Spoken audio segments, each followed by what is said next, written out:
Milers de persones s'han concentrat aquest matí davant del Parlament per protestar contra el projecte de llei d'educació. Ahir el conseller Maragall destacava que una enquesta del Centre d'Estudis d'Opinió mostra el suport dels ciutadans a la llei i qüestionava que representants polítics de partits en el govern, com Esquerra, Iniciativa o Esquerra Unida, participessin en aquesta protesta d'avui.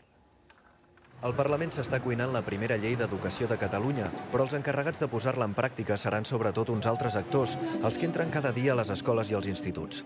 Mestres, estudiants i pares s'han concentrat davant de la seu parlamentària per reclamar que el projecte de llei recuperi aspectes que, segons ells, incorporava el Pacte Nacional per a l'Educació i que ara han caigut del text que proposa el govern.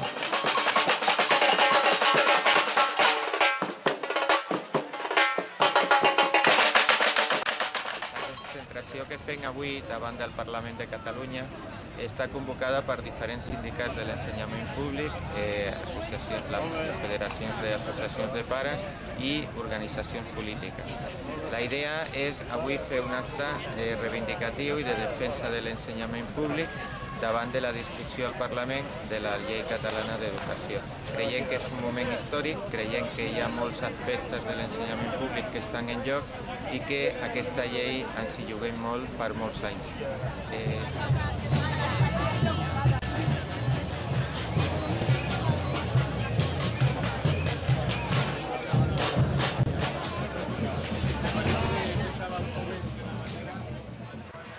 Estem aquí per recolzar l'escola pública i hem vingut mestres i AMPAs de Santa Coloma perquè pensem que la qualitat de l'escola pública és una tasca que ens correspon a tots.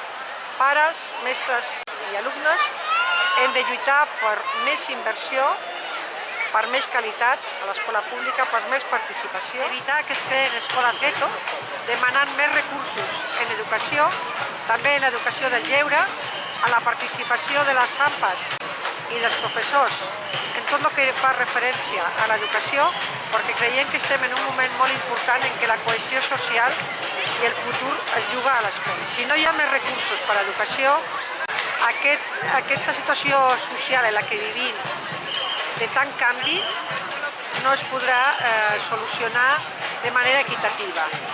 Per tant, creiem que és el moment de fer més inversions en equipaments, en les escoles que tenen dèficits, de crear nous centres, de treballar per l'etapa 0-3 i també a nivell de formació d'adults.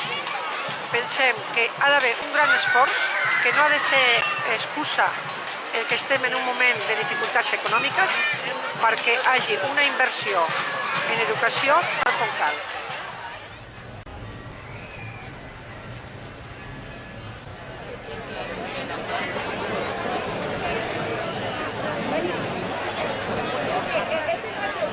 Bueno, tenemos un coro acá que nos acompañará en el canto.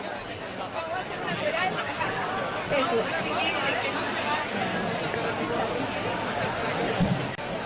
Son muy distintas.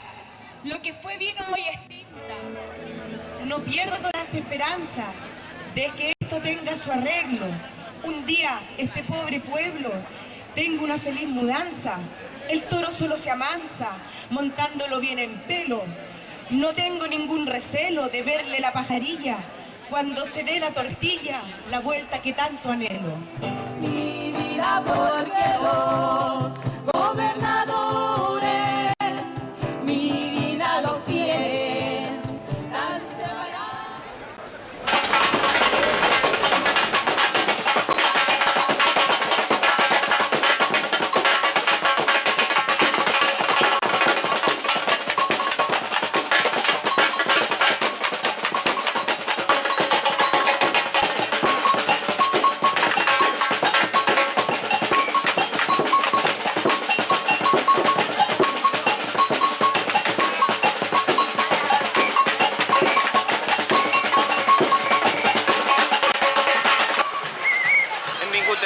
Per reivindicar una vegada més que l'educació pública sigui el servei que tota la ciutadania ha de rebre en condicions d'equitat i d'igualtat. Creiem que aquest projecte de llei encara no recull suficientment aquesta idea central de l'educació com un dret de tot ciutadà. També reivindiquem d'alguna manera que continuï l'increment de pressupostos fins a arribar al 6% del producte interior brut destinat a temes educatius i que no aturem l'increment que l'educació necessita. Reivindiquem també el caràcter laic que ha de tenir l'educació. L'educació pública ha de ser respectuosa amb totes les formes de pensament i això és el que determina la laïcitat. Per últim, creiem que aquest projecte de llei ha de millorar, sobretot fent de la participació democràtica l'element central de l'escola que volem.